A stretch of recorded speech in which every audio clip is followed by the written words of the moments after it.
Oke, selamat sore semuanya teman-teman mahasiswa, selamat sore Pak Iqbal, selamat sore Bu Lucy.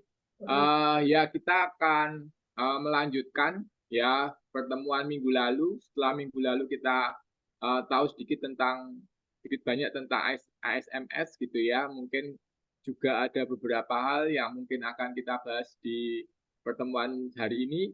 Ya, kita akan melanjutkan penjelasan dan juga mungkin nanti ada penjelasan kasus juga dari Pak Iqbal gitu ya terkait itu. Dan kemarin minggu lalu teman-teman sudah mengumpulkan tugas apa nama-nama kelompok gitu ya. Nah itu nanti yang akan menjadi follow up untuk apa tugas kelompoknya. Itu guys. Oke, monggo Pak Iqbal silakan bisa dimulai. Oke, matur suwun Pak Halim, matur suwun Bu Lucy, teman-teman Ya. sekalian. Kita mulai perkuliahan lagi, teman-teman. Makasih teman-teman udah join perkuliahan ini. Walaupun kita ketemu online, mudah-mudahan nggak mengurangi semangat kita untuk diskusi bareng teman-teman ya. Oke, mana nih? Oke, thank you sebelumnya teman-teman udah join. Oh iya, BTW kemarin ketika Kahoot itu ada teman-teman yang namanya sama nih gitu kan. Ada yang namanya Evan 2 dan Evan double N. Ini yang Evan 2 dan Evan double N siapa ya? Rafael Evan atau Evan Gurnia ya? Ntar salah. Yang double N saya Pak. Oh, nggih, Evan double N Rafael Evan ya.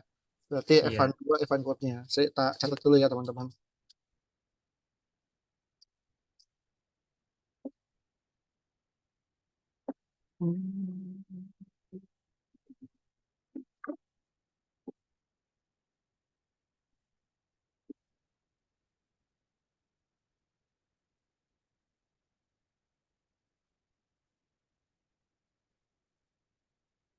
Oke, sip. Thank you.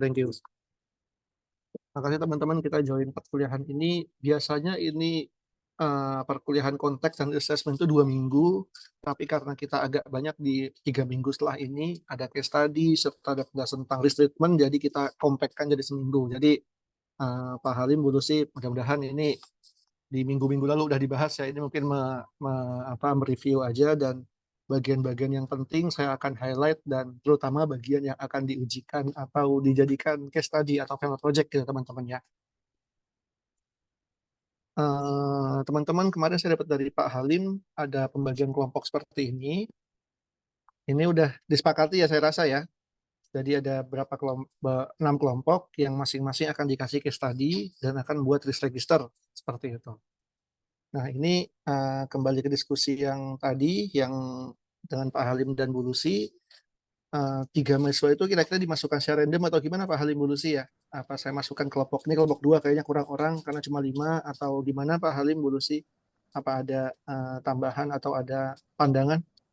Dikelompokin jadi satu aja dulu Pak, nanti takutnya itu malah jadi ngacoin kelompok lain, anggota yang lain. Oh jadi kelompok 7 berarti ya gitu? Ya, nanti mungkin bisa jadi dijadiin kelompok 1 gitu aja Pak. Oh oke, saya masukkan ke kelompok 7 nanti. Kemudian teman-teman ini masing-masing udah ada yang hadir ya. Saya sampling aja, maksudnya di kelompok 1 ada perwakilan yang hadir. Kelompok 1 Mas Hartwin, Mas Tarsisius, Mas Presley, Mas Daniko, Mas Christian, dan Mas Alvin. Adakah yang sudah hadir di sini? Takutnya kita bagi kelompok, nggak ada sama sekali perwakilan yang udah join gitu. Adakah yang sudah join kelompok 1? Saya hadir Pak, Christian. Thank you Mas Christian. Oke, terus udah ya. Kelompok 2 Mbak Clara, Mas Yovan, Mas Revan, Mas Joshua, dan Mas Yesa. Mas Mbak? Oh, Mas Jovan udah muncul ya? Hadir Pak. Oke, Mbak Clara, thank you. Kelompok 3 Mas Mario, Mbak Clara Dian, Mas William, Mbak Karina, Mbak Rehel, dan Mas Agung. Adakah perwakilannya? Ada Pak. Oke, thank you Mbak Clara. Kelompok berikutnya Mas Rafael tadi udah ya. Kelompok 5 Mbak Angela, Mbak Tiffany, Mbak Elva, Mbak Feby, Mbak Aurelita, dan Mbak Amazia. Adakah yang sudah join? Hadir Pak. Wow, kompak ini. Thank you. Terakhir Mbak Eugenia, Mbak Ria Paredatu, Mbak Yolanda Judithia, Mbak Rehel dan Mbak Kimberly, adakah yang hadir?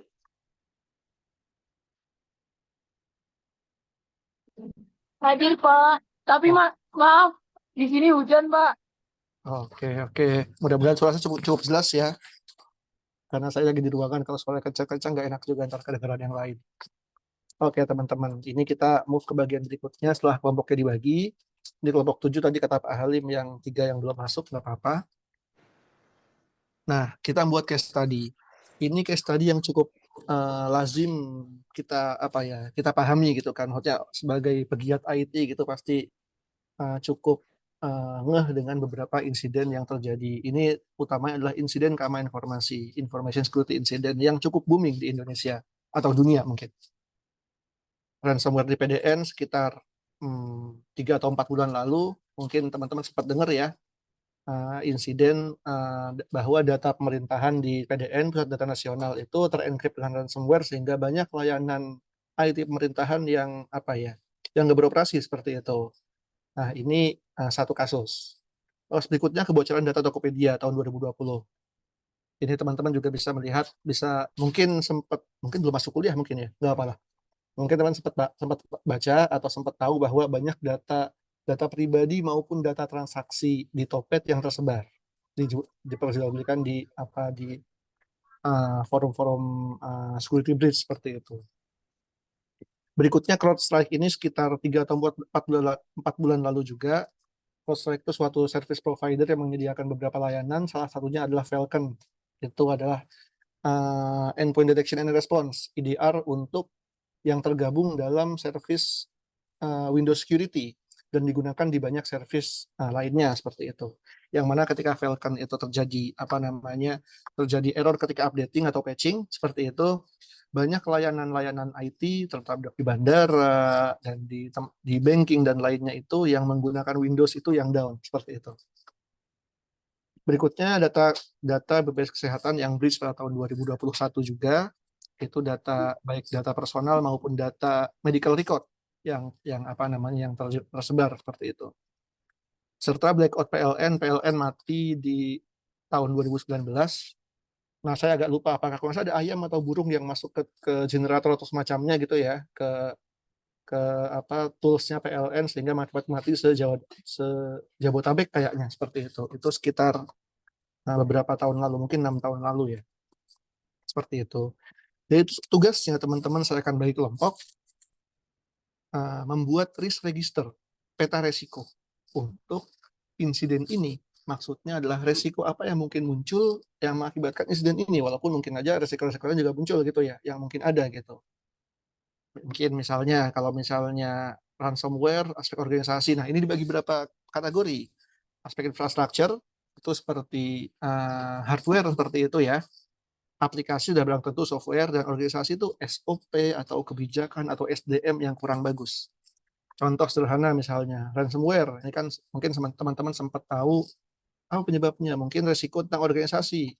Tidak ada SOP tentang misalnya backup restore seperti itu. Itu resikonya. Infrastruktur misalnya kurangnya anti malware seperti itu. Nah, ini kan itu di aplikasi ya mungkin ya. Infrastruktur mungkin dengan auto backup seperti itu dan seterusnya ya, teman-teman bisa mencari beberapa risiko yang mungkin relate dengan insiden tersebut seperti itu. Ini kebayang ya, ada aspek infrastruktur berhubungan dengan hardware, organization berhubungan dengan SOP atau kebijakan atau SDM seperti itu, dan aplikasi tentang aplikasinya. Teman-teman bisa, saya akan bagi kelompok secara random supaya teman-teman nanti nggak kaget ya, nggak merasa saya pengennya kelompok ini gitu. Jadi teman-teman akan siapkan nanti di akhir pertemuan saya akan bagikan kira-kira apa tugasnya untuk teman-teman seperti itu.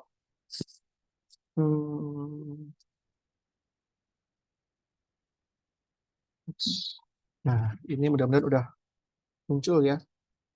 Ini saya akan random, teman-teman kelompok 1 akan dapat apa, kelompok 2 dapat apa, sehingga kelompok terakhir, kelompok 6 ya dapat sisanya. Cukup fair saya rasa ya. Kelompok 7 mungkin saya belum kepikiran Pak Halim, nanti aja Pak Halim ya. Nggak apa-apa Pak, nanti aja. Oke, sip, thank you. Ini saya rasa cukup fair, teman-teman Ya, jika udah ada preferensi undangan saya dapat yang ini, silahkan berdoa teman-teman ya, supaya dapat sesuai case tadi yang diharapkan. Kelompok 1 dapatnya apa? Kelompok 1.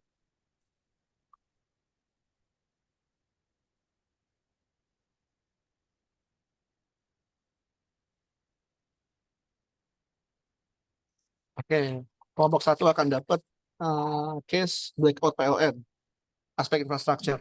Nah, ini teman-teman saya bagikan case-case yang cukup lazim, cukup famous. Teman-teman silahkan googling. Silahkan googling, banyak referensi berita dan semacamnya, dan identifikasi resiko-resiko yang mungkin muncul terkait itu. Oke, kelompok 1 breakout PLN.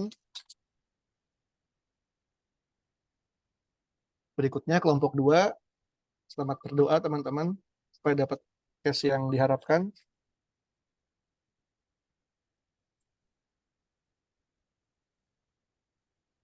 Full strike.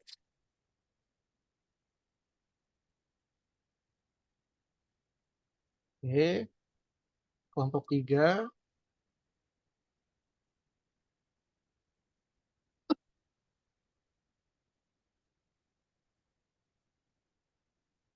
Bis BPJS ya teman-teman ya. Kelompok berikutnya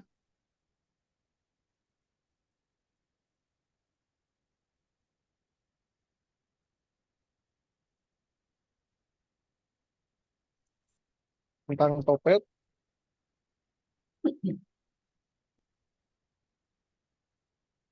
Berikutnya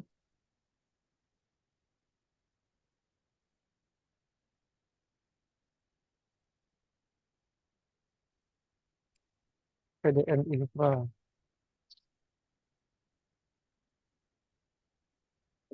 Berarti terakhir udah barang tentu PDN organisasi ya teman-teman ya. Nggak perlu ya saya apa namanya putar. Nah, oke, sebentar saya edit dulu teman-teman biar nggak lupa.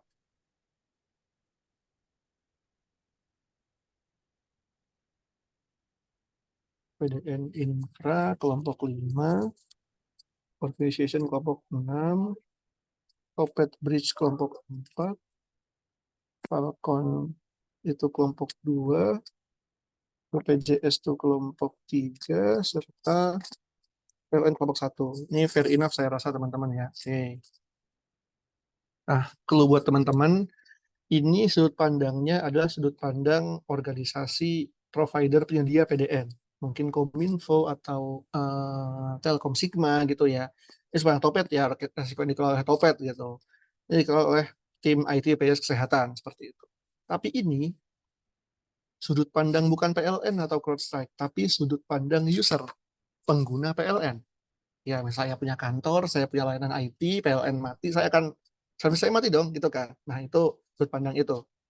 Saya punya kantor, saya punya perusahaan, saya punya apapun, sepanjang masih menggunakan jasa PLN, sudut pandangnya seperti itu. Whatever organisasi ya terserah ya. Kantor, organisasi, startup, e-commerce, whatever.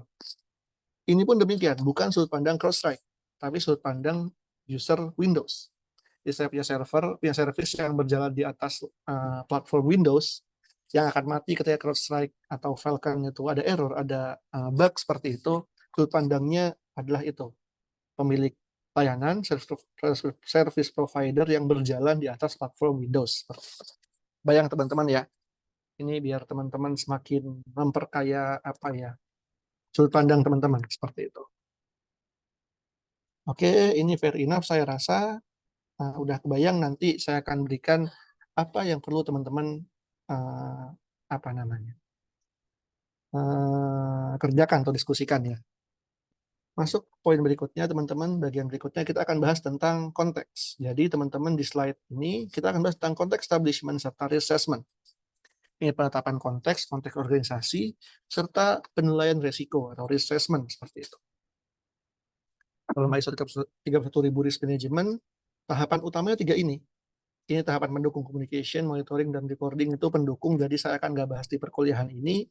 Tapi minggu sekarang kita akan bahas ini, minggu sekarang 2 ini, serta minggu depan dan selama 3 minggu adalah in risk treatment, karena ini cukup komprehensif teman-teman ya. Karena ini yang cukup tricky, kalau di audit sering kena seperti itu. Oke, sekarang masuk ke konteks. Apa sih konteks establishment atau penetapan konteks itu, teman-teman? Ini adalah suatu mekanisme untuk tujuannya adalah mengcustomize risk management. Jadi ada tahapan risk management yang ada pada ISO 31000 seperti ini. Tahapannya seperti ini. Tapi tentu nggak bisa ditelan mentah-mentah oleh organisasi. Di kantor A mungkin approach-nya beda, kantor B mungkin berbeda, di perusahaan X, di kampus Y, di instansi pemerintah Z pasti berbeda. Tahapan yang meng-customize tahapan-tahapan atau mekanisme risk management agar efektif dan tepat sesuai dengan organisasinya, seperti itu. Tujuannya apa? Tujuan yang saya highlight di sini menentukan scope-nya, set the scope ya. Jadi di level mana atau sampai batasan mana risk management akan dikelola. Contoh, ketika misalnya kita risk management terkait IT, risiko terkait aplikasi X. Oke, scope-nya aplikasi X, gitu kan. Nggak masuk aplikasi Y atau nggak masuk ke infrastruktur misalnya, atau infrastruktur yang hanya yang mendukung aplikasi X, seperti itu. Masuk ke SDM, hanya SDM yang mengelola aplikasi X. SDM lain mungkin nggak masuk, gitu ya. Seperti itu. Memahami konteks internal eksternal, ini cukup relate, nanti kita akan bahas. Dan terakhir adalah mengeset kriteria untuk proses-proses risk management. Jadi di sini ada 3 tahap, ada 4 tahapan sebenarnya, 4 bagian yang mana kita nggak akan bahas semua. Pertama, menentukan konteks internal dan eksternal, 1 dan 2. Konteks internal dan eksternal. Berikutnya konteks risk management atau proses-proses risk management, how to adjust, how to customize risk management, kita akan nggak bahas secara detail, serta defining risk kriteria. Konteks internal eksternal ini kita akan bahas, tapi nggak akan jadi scope dari FP, final project, atau tugas akhir ya. Konteks bagian 3 nggak kita bahas tentang konteks risk management proses, tahapan-tahapan untuk customize risk management. Yang terakhir risk kriteria, kita akan menjadi tugas 1. Tugas pertama, minggu depan akan presentasikan. Defining risk kriteria. Jadi teman-teman tolong diperhatikan ya bagian ini ya, karena minggu depan akan presentasi. So kalau nggak perhatikan nanti nggak bisa present, seperti itu ya. Approach risk management yang di sini itu berbeda. Masing-masing organisasi, bahkan masing-masing function. Oleh pemerintahan tempat saya bekerja itu, ada MR secara general. Di organisasi ada risk management. Ada risk management yang spesifik untuk bagian IT. Walaupun masih dikembangkan ya. Ada peraturan Menteri Pan-RB tentang MR, margin risiko SPBE, sistem pemerintahan berbasis elektronik. Itu masih dikembangkan dan belum established banget. Ada MR untuk pengelolaan keuangan. Ada MR untuk procurement. Jadi masing-masing function itu, beberapa function tertentu yang udah well established itu dibuat mekanisme risk management-nya di pemerintah. Sehingga ibaratnya risiko IT itu, risiko SPBE itu mengacu ke peraturan SPBE tadi gitu kan, peraturan manajemen risiko SPBE. Tentang keuangan itu ada namanya PIPK istilahnya, pengendali intern untuk pengelolaan keuangan. Jadi MR untuk pengelolaan keuangan gitu kan. Procurement ada lagi gitu. Tentang perencanaan strategic planning ada lagi. Jadi mekanisme manajemen itu bisa berbeda untuk berbeda organisasi maupun berbeda function itu bisa berbeda. Seperti itu mekanismenya. Oke, kita akan masuk ke bagian berikutnya teman-teman di sini. Nah, apa sih konteks internal eksternal? Ini kalau bahasa definisinya itu sederhana. Konteks internal eksternal adalah lingkungan internal eksternal yang mempengaruhi organisasi untuk mencapai tujuannya. Ini bahasa definisinya. Tapi konteksnya apa sih? Maksudnya apa sih, teman-teman? Contoh sederhana adalah visi misi atau value organisasi misalnya. Core bisnisnya apa? Beda core bisnis, beda industri, tentu beda approach risk management IT. Industri keuangan tentu lebih rigid ketimbang industri misalnya pemerintahan mungkin gitu. Kenapa? Karena industri keuangan mengelola data finansial yang cukup rigid gitu. Dengan kesehatan beda lagi, karena kesehatan itu personal data kesehatan, data nama siapa, alamat, kemudian jenis kelamin, tanggal lahir, terus ciri-ciri fisik dan seterusnya, itu personal data. Mungkin lebih rigid lagi approach risk management-nya, karena kritikalitas dari IT-nya, dari datanya itu signifikan berbeda. Kemudian terkait dengan organisasinya. Misalnya organisasi dengan IT yang mature, tentu berbeda approach risk management-nya. Dengan organisasi yang IT-nya itu cukup cuma supporting aja, seperti itu. Kemudian policy dan strateginya, misalnya proses bisnisnya seperti apa, apakah IT berperan penting dalam proses organisasi, atau IT cuma nyatet-nyatet doang gitu kan. atau IT sebagai decision making di situ, salah satu enabler untuk decision making seperti itu. Termasuk diantaranya kompetensi atau resource, seberapa apa istilahnya, seberapa diperlukan divisi IT itu. Misalnya jika anggarannya cukup besar untuk divisi IT atau kompetensi pegawai cukup besar, tentu mekanisme risk manajemen cukup berbeda dengan yang IT personnya itu terbatas resource-nya serta standar yang diadopsi. Misalnya organisasi dengan yang adopsi standar misalnya ISO 7001, ISO 27001 tentang privacy, atau CDSS tentang card payment, itu tentu lebih rigid tentang risk manajemennya atau risiko IT-nya, pengaruh risiko IT-nya dibanding dengan organisasi yang nggak menerapkan standar itu, seperti itu. Kalau misalnya aspek eksternal, tentu stakeholder siapa aja, dan regulasinya misalnya, ada regulasi tentang kalau misalnya kita mengelola data pribadi diatur oleh regulasi eksternal, misalnya adalah UU PDP atau GDPR kalau di Europe ya, seperti itu. Perkembangan teknologi atau trend terkini atau tipe customer juga seperti itu. Ada customer yang misalnya lebih concern pada keamanan data atau IT, ada yang nggak terlalu concern seperti itu. Jadi ini konteks-konteks eksternal yang dipertimbangkan atau bisa menjadi restatement. Apa itu restatement nanti kita bahas berikutnya. Ini bisa diturunkan menjadi restatement yang akan kita kelola risikonya. Seperti itu. Contoh-contoh mengidentifikasi konteks internal eksternal adalah contohnya dengan SWOT. Saya rasa sudah paham semua ya SWOT ya.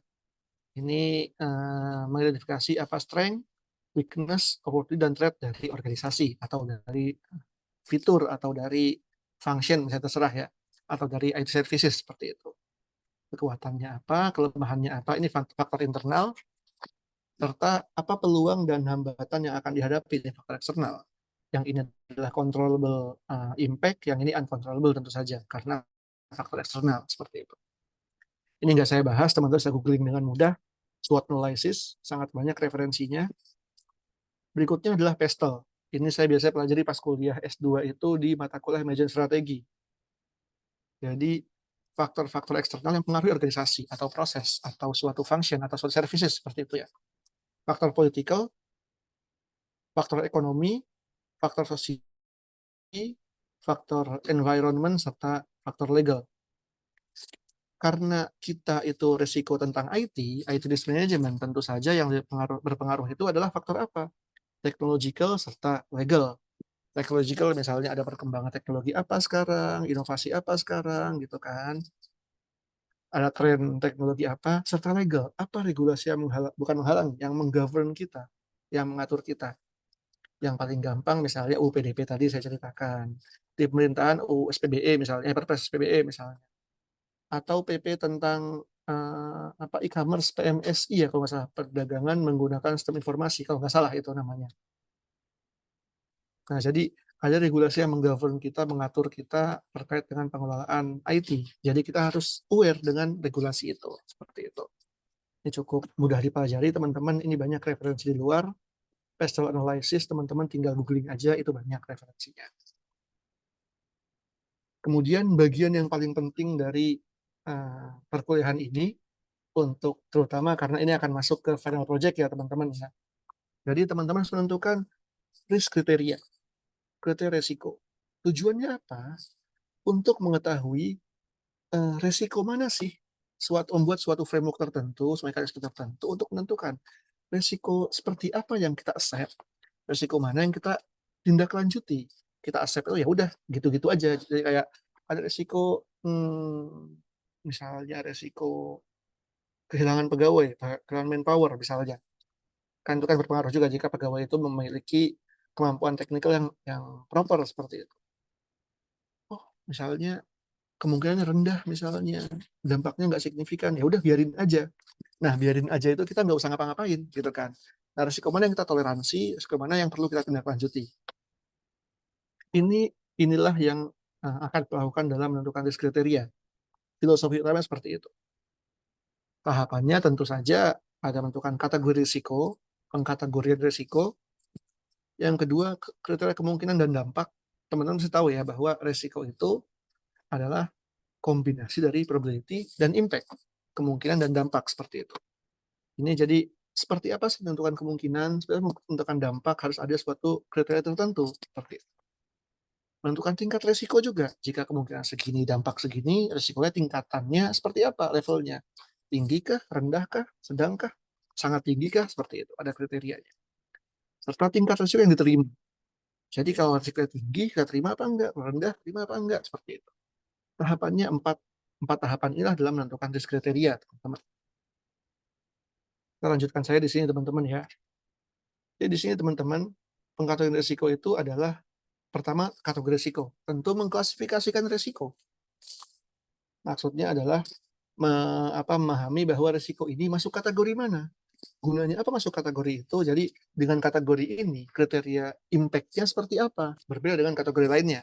Saya akan jelaskan lebih detail di slide berikutnya. Nah, ini teman-teman, kadang-kadang orang banyak mengkategori risiko dengan beberapa pendekatan. Saya coba pendekatan pertama dari COVID for Risk dan dua dari peraturan SPBE. Yang pertama dulu COVID for Risk ya. Teman-teman bisa googling COVID-5 for Risk.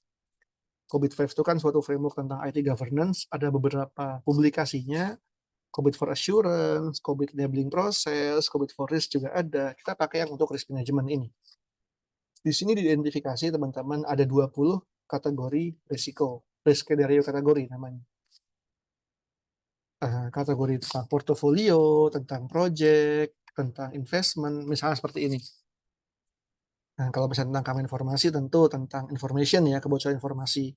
Terutama aspek, kalau informasi kan ada 3 hal, confidentiality, integrity, availability. Jadi confidentiality kan kerahasiaan informasi, integrity keakuratan informasi, kesesuaian informasi dengan jadi nggak berubah informasinya, serta availability itu ketersediaan dari service atau informasi. Sudah barang tentu, kalau misalnya risiko tentang confidentiality dan integrity itu masuk ke bagian ini, risiko tentang informasi. Serta availability masuk operation, karena masuk ke downtime seperti itu teman-teman ya. Misalnya risiko tentang kita nggak patuh pada peraturan, risiko peraturan apa gitu kan. Ini bukan restatement ya, ini kategori risiko. Risiko yang mengakibatkan adanya malware, risiko tentang bencana alam. Ini contoh kategori seperti ini. Risiko bencana alam. Ini kan kategori risiko. Tapi ada statement risikonya apa? Pertama kebakaran, gempa bumi, tsunami dan seterusnya gitu ya. Supplier risk misalnya. Pertama, supplier nggak memprovide data, memprovide service dengan baik. Yang kedua, misalnya prestasi tadi ya. Yang kedua adalah penyampaian atau delivery of service itu melebihi waktunya, kayak terlambat seperti itu. Ketiga adalah supplier tuh nggak bisa diaudit, atau misalnya berikutnya adalah misalnya supply chain-nya dia menggunakan tools yang misalnya nggak proper seperti itu, atau nggak menggunakan hak cipta seperti itu. Jadi satu kategori ini bisa ada beberapa risiko di dalamnya, seperti itu. Ini contoh kategori risiko, teman-teman bisa cari di COVID for Risk, ada ada contoh-contohnya gitu ya, ada puluhan atau ratusan mungkin. Contoh-contoh risiko teman-teman bisa gunakan untuk tugas nanti, atau referensi lain juga bisa. Feel free teman-teman untuk menggunakan referensi, karena tentu kita nggak bisa mengidentifikasi dengan agak susah untuk menebak-nebak gitu ya. Teman-teman bisa googling di manapun referensi itu ada gitu. Contoh kedua, kita menggunakan kategori dari Permen RB tentang SPBE, sistem pemerintahan berbasis elektronik gitu. Ada beberapa kategori risiko yang mungkin muncul, misalnya tentang bencana induk, arsitektur, hingga bencana alam tadi.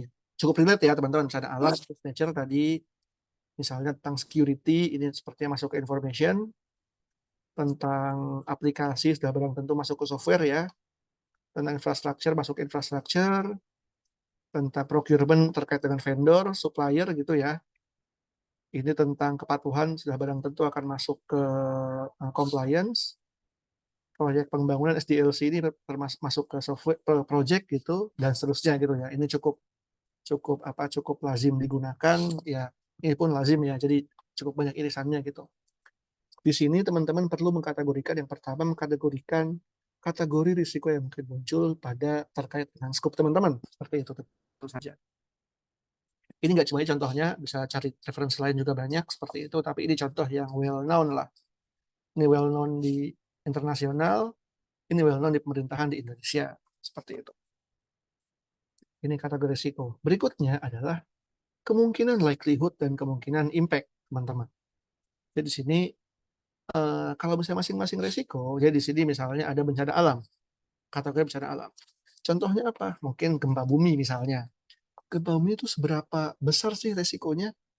Nah, untuk mengetahui itu tentu kita pelajari, kita tentukan berapa kemungkinan dan berapa dampaknya. Nah, untuk tahu kemungkinan berapa sih, kita tentu punya data atau punya prediksi ya, seberapa mungkin dia muncul. Misalnya, kalau misalnya dia muncul setahun sekali misalnya, itu besar apa kecil kemungkinannya, seperti itu. Misalnya dia 3 kali, setahun sekali misalnya, bisa di sini atau di sini. Nah, bedanya apa teman-teman? Ada 3 approach untuk menentukan tingkat kemungkinan. Pertama yang berbasis operasional. Misalnya kalau misalnya bahasa apa namanya di manufaktur ya, produk yang defect, produk yang error. Dari kemungkinan dari operation yang berkali-kali terjadi, ada error dari 100 operation itu satu yang error, satu produk yang error. Dari 1000 produk, satu produk yang error, seperti itu. Ini apa namanya bisa menggunakan approach ini. Ini untuk kejadian yang incidental, yang bukan berbasis operation. Misalnya kayak gempa bumi, atau misalnya ada kecurian, misalnya kan nggak berbanding lurus dengan jumlah operasinya gitu kan. Kalau misalnya dari 1000 operation, 1000 produk, satu yang error, satu yang defect, kalau 2000 produk tentu 2 kali. Kalau 5000 produk, 5 produk yang error, yang defect gitu kan. Ini kan berbanding lurus dengan jumlah operation, jumlah produk dihasilkan. Ini enggak, incidental aja. Tapi ada yang low tolerance event. Misalnya gini, ini misalnya bahasa sederhana adalah jumlah bug yang terjadi. Ya mungkin sih bug terjadi 5 kali, atau satu service ada bug mungkin 5 bug yang dikomplain oleh user ya, tentu saja ya. 5 kali komplain user tentang bug, atau 4 kali, 3 kali gitu kan. Ini masih dental. Tapi low tolerance itu kalau misalnya 5 bug dalam setahun masih masuk akal ya. Tapi kalau, sorry. Kalau sekali bug setahun itu, satu bug setahun mungkin occasional. Kemungkinannya 3. Tapi sekali gempa bumi setahun, itu catastrophic. Gitu ya. Beda ya antara satu bug dalam setahun, satu itu kan ya terjadi tapi ya oke-oke aja. Tapi kalau kebakaran, gempa bumi, act of nature misalnya ini, bencana alam, itu tentu nggak bisa dipersamakan kemungkinannya. Sehingga untuk event yang lebih tidak ditoleransi, bisa bencana alam gitu ya, tentu lebih besar kemungkinannya. Contoh kalau pemerintahan kayak gini, saya diajarkan oleh senior saya seperti ini. Kalau kita bikin laporan telat, 5 kali telat dalam setahun ya masih oke, gitu kan. Tapi kalau 5 kali setahun masih oke. Termasuk yang, ya oke lah, nggak yang sering banget gitu. Tapi kalau OTT, tangkap tangan, atau korupsi 5 kali setahun itu katastrofik gitu kan. Jadi frekuensinya sama pun, ada kejadian yang lebih ditoleransi, ada yang tidak, seperti itu. Kayak gitu ya, kebayang teman-teman ya. Misalnya di sini bencana alam, kebakaran, blackout PLN tadi ya gitu. Bukan mati lampu doang, blackout yang skala besar seperti itu, dan seterusnya. Kalau internet mati 5 kali setahun ya masih oke-oke aja gitu. Tapi kalau blackout mati sekali setahun udah katastrofik gitu ya, itu bedanya.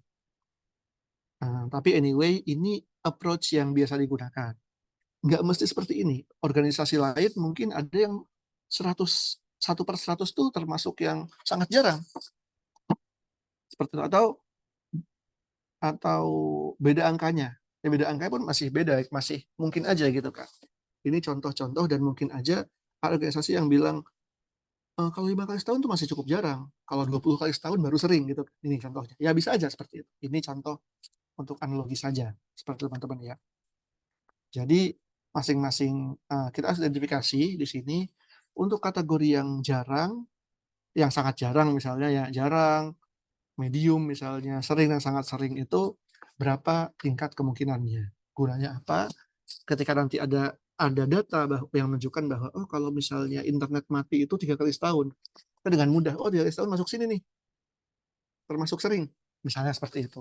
Jika ada kategori di sini, kriteria di sini, jika ada data tertentu tentang resiko, bisa di mapping dengan mudah. Itu filosofinya. Berikutnya, menentukan tingkat dampak resiko. Nah, apa sih ini? Ini adalah kategori risiko yang tadi. Yang ini. Portfolio risk, project risk, investment risk, expertise risk, dan seterusnya. Ini portfolio, project, dan ada tingkat dampak bagi masing-masing kategori risiko. Misal, ada yang semakin dampaknya kecil dan dampaknya besar, seperti itu. Contoh sederhana misalnya project risk. Project itu kan software development ya. Ketika di deliver seperti apa? Contoh sederhana adalah project time misalnya. Keterlambatan delivery dari project. Terlambat 1-10 hari misalnya, nggak berdampak.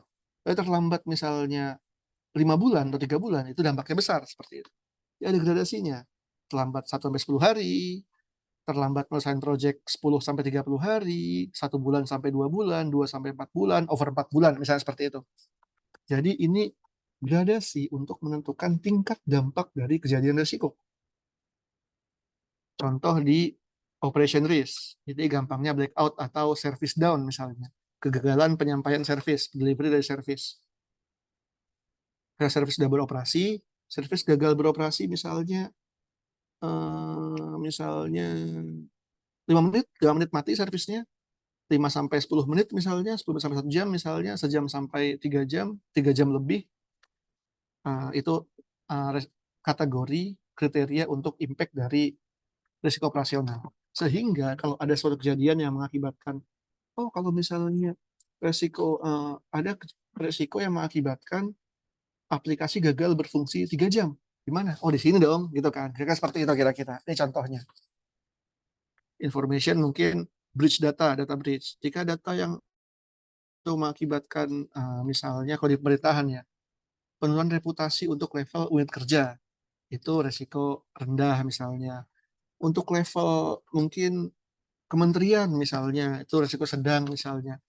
Untuk level negara, nah jadi kebocoran informasi rahasia yang mengakibatkan turunnya reputasi negara, level pemerintahan gitu kan, risiko tinggi seperti itu. Nah, contoh seperti itu. Ini saya berikan contoh bukan untuk risiko IT, tapi risiko tentang pembangunan. Ini sebagai contoh dan teman-teman bisa menganalogikan ya teman-teman ya. Saya kemarin sempat ikut soal training tentang risk management. Misal seperti ini. Ada berapa kriteria, berapa kategori risiko tentang dampak keuangan misalnya. Jika suatu error, misalnya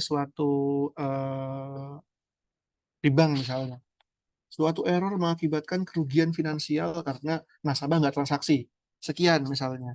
Kalau misalnya kerugiannya less than misalnya 1 miliar misalnya seperti ini nggak signifikan. Kalau kerugiannya maksudnya potensial loss ya, opportunity loss ya, 1-5 miliar misalnya, ini minor. Tingkat dampaknya 2. 5-10 miliar itu dampaknya 3. 10-50 miliar misalnya dampaknya 4, signifikan. Namanya macam-macam ya.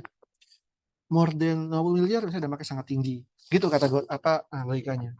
Jadi ketika ada risiko yang bisa kita identifikasi, oh risiko ini dampaknya kerugian 5 miliar. Langsung kita bisa mapping, oh risiko moderat tuh, itu misalnya. Atau downtime di sini. Jika ada risiko yang mengakibatkan, waduh ini kok potong ya, udah biarin lah. Misalnya di sini aja ya. Kok nggak enak? Ini deh. Saya mengakibatkan downtime 5% dari waktu uptime-nya.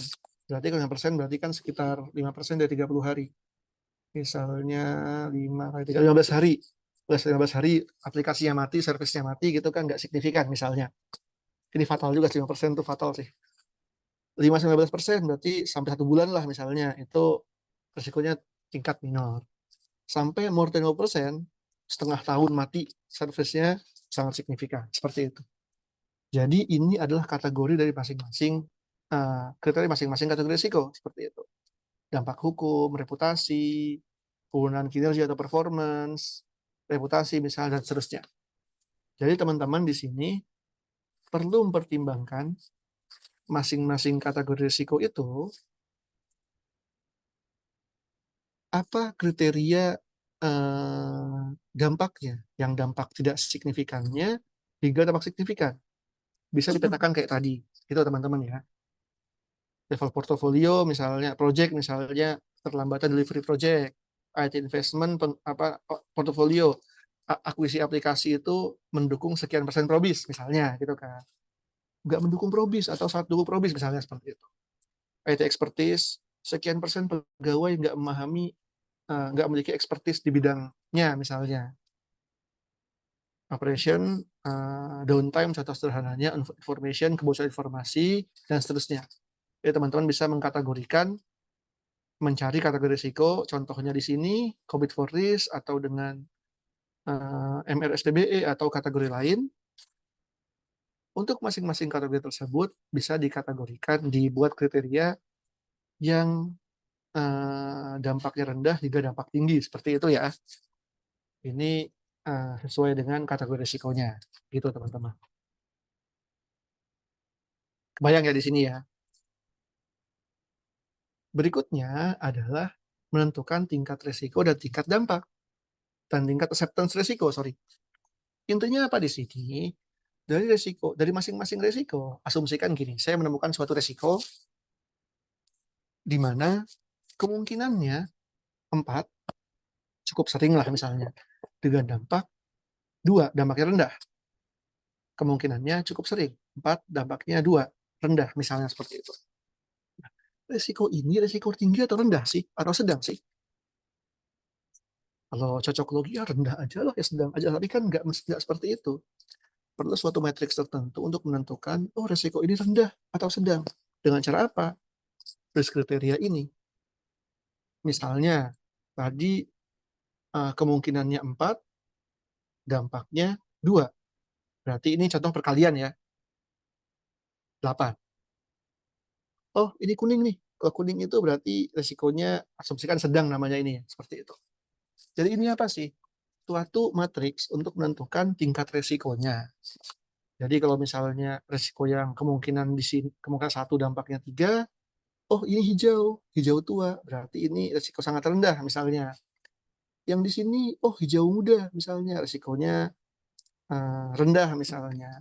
Ini kemungkinannya ini, dampaknya ini, berarti kuning, berarti sedang, misalnya seperti itu.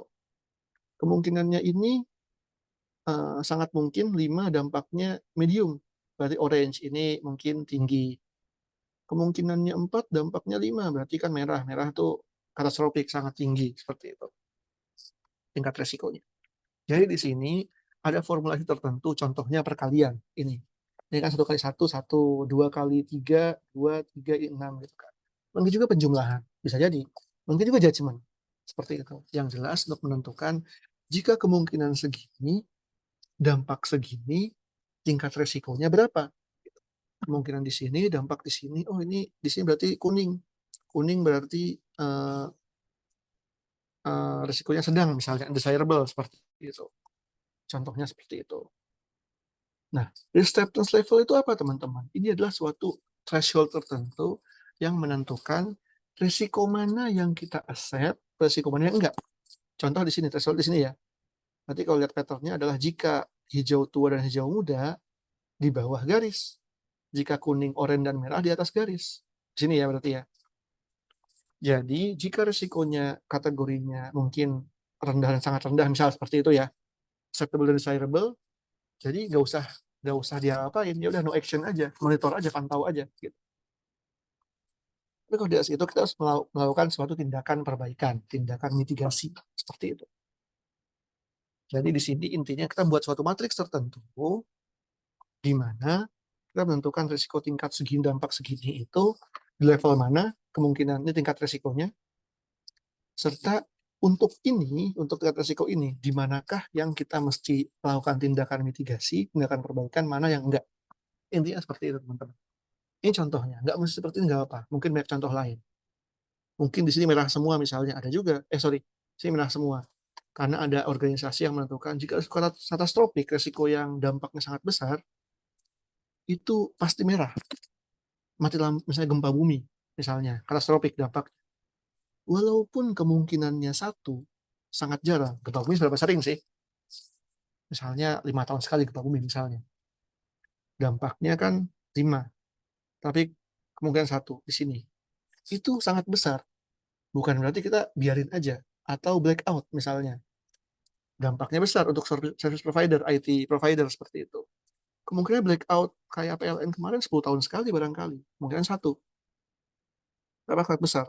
Kalau dari situ, ini 5 kan monitor aja. Nggak melakukan mitigasi. Kan nggak gitu sebenarnya.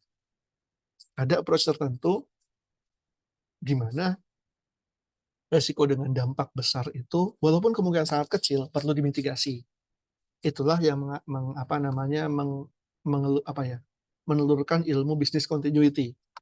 Business continuity itu kan suatu pengelolaan resiko di mana resiko yang dampak kemungkinan kecil, dampak sangat besar. Pandemi misalnya, seberapa sering sih, tapi kan dampaknya katastrofik ya. Kalau di IT ya kayak blackout tadi, gempa bumi, kebakaran, itu chance-nya kecil tapi impact-nya besar, seperti itu. Ini contoh aja, jadi teman-teman bisa nyari referensi lain yang seperti itu. So, udah bahas yang tadi, sehingga teman-teman minggu depan ada presentasi. Jadi saya akan menjelaskan beberapa materi dan di akhir presentasi minggu 12 minggu depan. Tentu nggak semua, 2 kelompok aja yang saya pilih secara random dengan roulette yang tadi. Jadi ini pure random ya teman-teman ya. Bukan kayak preferensi, oh Pak Iqbal pengen yang kelompok A atau kelompok B. Enggak, ini pure random nanti. Ya teman-teman silahkan pilih 3 kategori risiko. Mau ini, pilih 3. Atau ini, ataupun referensi lain, silahkan pilih 3 kategori risiko. Ini kan COVID Forest ada 20 kategori risiko. Mungkin bisa kategori 15, 16, 17, lihat COVID Forest bisa juga. Lihat di sini bisa juga, atau googling teman-teman. IT risk kategori, silahkan. Pilih 3 kategori risiko. Kemudian, identifikasi tingkat kemungkinan dan dampaknya. Jadi teman-teman silahkan buat seperti ini. Nggak mesti seperti ini. Silahkan cari referensi lain, silahkan. Kemungkinan, kategori likelihood, kategori kemungkinan risiko seperti itu, serta kategori impact untuk setiap kategori risiko yang teman-teman ambil contoh seperti itu. Misal di sini teman-teman ambil tentang malware risk, kemudian operation dan information risk misalnya. Silahkan buat di sini hanya yang malware, operation, information misalnya seperti itu. Otak expertise atau investment seperti silahkan. Jadi pilih 3, jadi ada tiga kriteria impact di sini teman-teman ya. Dan silahkan identifikasi risk level dari acceptance level seperti ini. Silahkan cari referensi yang lain terserah. Jadi minggu depan teman-teman silahkan masing-masing kelompok tentu saja. Saya akan sampling 1 atau 2 kelompok nanti. Identifikasi kategori risiko yang tadi, 3 kategori risiko. Referensi bisa dari COVID for Risk atau dari SPBE tadi, atau cari yang lain silahkan. Cari matriks kriteria likelihood dan kriteria impact atau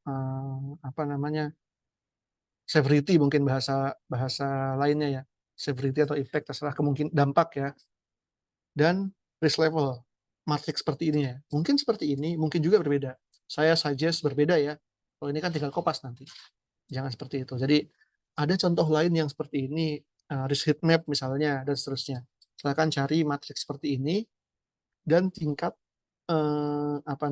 tingkat acceptance kriteria, di level mana risiko kita accept, level mana risiko kita akan mitigasi, seperti itu. Kebayang ya sampai sini ya? Ada materi berikutnya. Ada yang mau nanya dulu untuk tugas minggu depan? Anybody? Ayo silakan bertanya. Itu sebelum TTS kita juga sudah ajari ya Pak Alin ya, untuk likelihood dan untuk impact-nya. Tetapi dan metriknya juga ya. Nah, tapi kita lebih ke 3 Pak untuk gradasinya. 3 kali 3 ya? Ya. Oke. Boleh. 3 kali 3. Oh, jadi likelihood-nya 3, terus anunya 3, Pak. Oke, silahkan. Tapi nggak apa-apa kalau mau sampai 5 Ini gitu ya. sesuai dengan Pak Iqbal aja Pak. Jadi Ya. ada 5 itu. Boleh. Kategori teman-teman bisa ada berapa referensi itu yang 3, yang 5 itu feel free aja. Sebenarnya nggak mesti 3 atau 5, 4 juga boleh, tapi biasanya sih ganjil. Atau 11 juga boleh, tapi pusing kalau 11 itu kan. Atau Iya. 7 misalnya. Jadi seperti itu teman-teman. Ini case-nya seperti ini. Ada yang mau ditanyakan sebelum kita move ke bagian berikutnya? Udah cukup clear kayaknya ya. Kan minggu sebelum UTS udah dibahas. Oke, kita move aja Pak Halim Bu Lucy ya. Pak Iqbal, Siap. ya sedikit Pak Iqbal. Yang Yes. kategori tadi, yang Ya. kita pilih 3 dari SPBE itu akan identifikasi lebih detail lagi ya Pak ya. Iya. Misalnya tentang IT untuk infrastrukturisnya itu apa saja gitu ya. Oh, Nggak hanya tugas ini enggak dulu Bu. Jadi ntar nggak itu tugas dulu. berikutnya. Oke. Yang ini cuma sampai sini aja. Tugas minggu Oh 2 iya. ada, ntar minggu 13 ada lagi tugasnya yang seperti itu.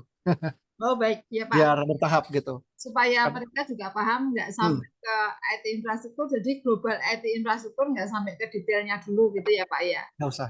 Ya. Ntar minggu berikutnya. Ya. Maksudnya biar kalau takutnya udah kadung bikin tuh salah gitu kan. Jadi satu Ya tahap betul. dulu. Iya. Ya baik Pak. Oke, jadi seperti itu teman-teman ya. Saya rasa udah pada paham mungkin karena udah diajarkan di sebelum UTS. Kita move ke bagian berikutnya. Kita masuk ke assessment teman-teman. Ini assessment, ini bagian ini. Bagian risk identification, analysis, evaluation. Ini 3 tahapan yang saling terkait seperti itu teman-teman ya. BTW nanti di akhir slide akan tugas lagi buat minggu berikutnya Pak Halim Bu Lucy ya. Jadi kita kejar restoran karena cuma 5 pertemuan untuk tatap mukanya. Pertemuan ke-6 harus ada FP, Trail Project. Jadi 5 pertemuan harus ada beberapa tugas yang kita bisa submit buat progres. Aslinya Ya, ada Pak. pernah mata kuliah lain saya ngajar risk management juga nggak seperti ini Pak Halim. Jadi pas waktu di akhir presentasi final itu kok banyak salahnya gitu kan. Jadi mungkin evaluasi buat saya juga bertahap biar ketahuan salahnya tahap mana, salah pemahamannya seperti itu. Oke, berikutnya teman-teman ya assessment ya. Ini kita menggunakan beberapa approach, COVID-40 study, ada yang ISO 27005 tentang risk management, ada juga ISO 31010. Nah, ada konsep risk dan control, teman-teman. Pada dasarnya, semua risiko itu ada inherent risk. Risiko yang nggak ada kontrolnya sama sekali. Kontrol itu adalah tindakan mitigasi ya. Tindakan pengendalian gitu. Misalnya risiko yang nggak ada kontrolnya sama sekali. Contoh yang paling gampang, biar gampang lah. Teman-teman punya, misalnya teman-teman bekerja di industri IT, punya data center, punya tentu servernya bergerak dengan listrik ya, pakai kabel PLN. Udah, itu. Nggak ada UPS, nggak ada genset, nggak ada backup listrik, cuma satu aja. Simpen yakin gitu aja. Kalau mati ya udah gitu. Nggak ada kontrol sama sekali. Sementara ada risiko PLN-nya mati. Kita terapkan suatu kontrol. Nah ini kan tanpa kontrol sama sekali. By default pasti udah ada kontrol, walaupun kita nggak menerapkan risk management. Contoh sederhana kayak misalnya teman-teman nggak belajar risk management, tapi besok pagi misalnya ada flight jam 7, tentu masang alarm sebelumnya biar nggak telat bangun gitu kan. Walaupun nggak belajar risk management, tentu itu common sense. Menerapkan kontrol itu common sense gitu kan. Jadi kontrolnya apa di sini untuk kembali ke DC tadi ya tentang listrik mati gitu ya. Kontrolnya ada UPS, ada genset. Oke. Diturunkan resiko sampai level sini. Sekarang resiko di sini. Tapi apakah sesuai dengan ekspektasi kita? Wah, kurang nih. Masih ada risiko berbahaya. Jangan-jangan genset kapasitasnya tuh misalnya 3 hari solarnya. Tapi downtime-nya, blackout-nya 5 hari. Gimana tuh kalau kayak gitu kan? Kita perlu mitigasi tambahan. Agar, toleransi kita di sini nih. Agar misalnya risiko makin turun hingga di level yang kita toleransi. Seperti itu. Jadi kontrol atau mitigasi itu, tindakan pengendalian itu kita terapkan terus-menerus hingga di level yang kita toleransi. Mungkin masang masang kontrol tertentu berlevel sini aja, tambah kontrol lagi sampai level sini hingga level sini seperti itu, sampai level yang kita toleransi. Perlu nggak Pak Iqbal kita turunkan sampai level sini? Bisa aja, tapi apakah nggak mubazir gitu kan effortnya? Kan penerapan kontrol itu ada cost yang dikeluarkan, ada resource yang dipakai, ada waktu yang dibuang, dan seterusnya. Jadi kalau sampai level toleransi ya udahlah gitu. Kalau kejadian juga masih toleransi kan seperti itu. Seperti itu konsep sederhananya. Kita terapkan kontrol, tindakan pengendalian terus-menerus hingga di level yang kita kehendaki, yang kita accept seperti itu. Maka ada risk acceptance kriteria. Di sini misalnya risiko di sini, kita terapkan kontrol berkurang sampai level sini misalnya, terapkan kontrol lagi bukan level sini, terapkan lagi bukan level sini. Ya udah nggak masalah gitu kan. Perlu nggak baik lo sampai level 1? Ya bisa aja, tapi kan effortnya sia-sia gitu kan. Di sini pun udah kita accept kok, gitu konsepnya seperti itu ya teman-teman ya. Karena penerapan kontrol itu yang mengurangi kemungkinan, di sini kan kurang ke sini misalnya. Mengurangi dampak, mengurangi ke sini misalnya. Kurangi kemungkinan lagi, ada dampak lagi misalnya. Kurangi kemungkinan berarti ke sini.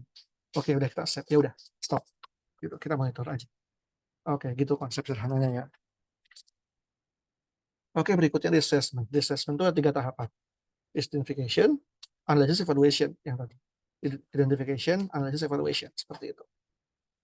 Dilakukan dengan iteratif. Iteratif maksudnya adalah melibatkan bertahap itu kan, top down, bottom up, dan kolaboratif, dan mempertimbangkan pandangan dari multiple stakeholders. Lalu resiko IT itu mungkin sudut pandangnya bukan IT doang teman-teman. Saya resiko tentang keamanan informasi, sudut pandang orang IT tentu saja terapkan backup misalnya. Orang manajerial, orang organization bikin SOP-nya biar orang-orang patuh gitu kan, SOP tentang backup. Orang SDM ditrainingkan biar orang-orang IT yang ngerti pemahaman tentang downtime tentang IT misalnya seperti itu. Orang aset manajemen, dilakukan misalnya procurement misalnya, pengadaan yang baik, pengadaan misalnya vendor-vendornya yang proper gitu kan, kita vendornya. Orang auditor melakukan audit berkala dan seterusnya. Jadi mempertimbangkan stakeholders yang beragam gitu kan, karena satu risiko mungkin sudut pandang stakeholders beragam seperti itu. Nah, kalau teman-teman tanya di Bappenas tempat saya bekerja seperti apa? Tentu pendekatannya pertama top down. Jadi ekspektasi pimpinan seperti apa? Bapak mau seperti apa gitu kan? Arahan Bapak atau strategic direction Bapak seperti apa? Saya pengen gini. Di cascade bawah level menteri, ekspektasi seperti ini, di cascade level eselon 1, level dirjen, level eselon 2, level direktur misalnya. Kemudian di assessment dari level eselon 2, level staff gitu ya. Resiko untuk level ini, level eselon 2 seperti apa? Kita lakukan assessment, diagregasi ke atas eselon 1, agregasi oleh kementerian, seperti itu. Jadi mekanisme di Bappenas, tempat saya bekerja seperti itu. Tempat lain seperti apa ya? Mungkin approach-nya berbeda, nggak masalah juga. Karena konsepnya risk management dari ISO 31000 itu customize ya. Masing-masing organisasi mungkin approach-nya berbeda seperti itu. Nah, dan dilakukan berkala, jangan lupa teman-teman dari assessment ya. Resiko kemarin mungkin nggak relevan sekarang. Resiko sekarang mungkin nggak relevan tahun depan, dan seterusnya. Jadi dilakukan monitoring atau pembaruan berkala. Seperti itu. Ada tools-tools assessment yang perlu kita paham. Nggak semuanya kita akan bahas sih. Jadi ada beberapa tools dari ISO 31010. Dia standar ISO, turunan dari ISO 31000 yang risk management, yang spesifik membahas tentang teknik-teknik risk assessment. Ada berapa nih? Saya nggak ngitung, ada 30. Ya, segitulah.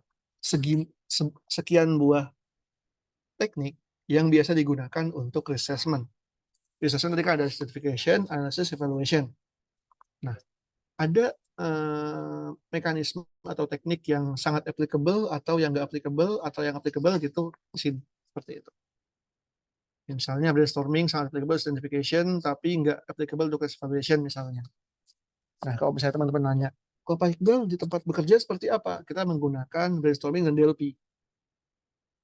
Brainstorming kayak rapat, kayak diskusi.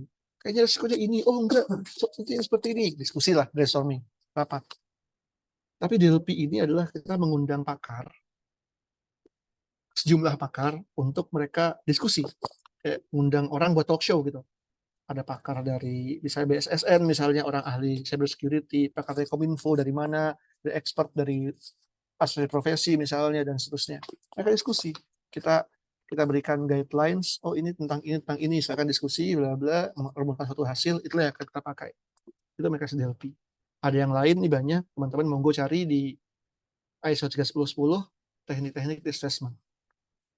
Apakah semuanya worth untuk dipelajari? Ya enggak juga gitu kan. Kita akan baca-baca yang kira-kira relevan, dan belum tentu semua approach ini berguna untuk semua organisasi gitu kan. Ini kan suatu proposal, beberapa opsi, dan teman-teman bisa menggunakan mana yang paling mudah dan paling applicable. Kenapa kita pakai brainstorming dan NLP? Orang kita terbatas kebetulan, Pak Halim. Satu kementerian kayak sampai tahun lalu itu cuma 800 orang. Ya, cukup terbatas ya. Jadi kalau menggunakan tool yang rigid dan sangat time taking itu akan dikomplain. Lama banget buat assessment-nya gitu kan. Jadi kita pakai yang mudah. Pakai rapat, mengundang seorang atau beberapa orang pakar buat diskusi. Jadi cukup hemat waktu seperti itu. Tentu masing-masing organisasi berbeda ya approach-nya. Berikutnya risk identification. Tahapan tadi kan ada identification, analysis, evaluation. Di sini ini intinya adalah kita mempertimbangkan, menganalisis lah seperti itu. Apa scope kita yang tadi di sini ya, di konteks di sini, based on konteks organisasi itu, apa sih risiko yang mungkin muncul? Jadi based on hasil SWOT atau TESTEL atau analisis threat dan vulnerability seperti itu, berdasarkan organisasinya, apa sih risiko yang mungkin muncul yang mungkin mengganggu pencapaian tujuan atau mengganggu layanan IT seperti itu. Karena biasanya IT objektif itu selain biasanya tentang availability seperti itu ya, atau service yang terlayani seperti itu. Jadi ini membuat suatu list of resiko yang cukup banyak, harus cukup banyak. Kenapa? Karena kalau nggak identifikasi di sini, berikutnya nggak terbahas. Jadi kita buat suatu long list, kita akan shortlist sehingga sampai pada sejumlah resiko yang akan kita kelola, yang kita prioritaskan seperti itu. Jadi di sini membuat resiko yang sebanyak-banyaknya yang mungkin bisa terjadi seperti itu. Nanti kita akan filter lagi tahapan berikutnya. Dari sini kita membuat daftar resiko. Contohnya gimana kita akan bahas di slide berikutnya, teman-teman. Tapi BTW, resiko itu bukan negasi dari tujuan ya. Misalnya layanan IT yang tujuan dari organisasi IT itu layanan IT yang bermanfaat bagi klien atau bisnis unit. Resikonya layanan IT nggak bermanfaat kan, bukan seperti itu kan. Resikonya harus kejadian yang mungkin terjadi seperti itu. Adanya virus misalnya, adanya bug pada aplikasi misalnya, requirement engineering-nya nggak memadai misalnya. Dan juga ada resiko positif. Apa tuh upside risk, resiko positif? Itu resiko yang mungkin muncul yang memperkuat kita untuk mencapai tujuan, lebih mencapai tujuan. Contohnya, ada perkembangan teknologi terbaru. Teknologi storage misalnya, ada NVMe misalnya, atau ada teknologi telecommunication, ada 5G misalnya. Itu kan memperkuat stance kita, memperkuat, menguntungkan IT dong gitu kan. Itu positive risk. Atau misalnya software development project SDLC itu, project development software itu lebih cepat dari timeline.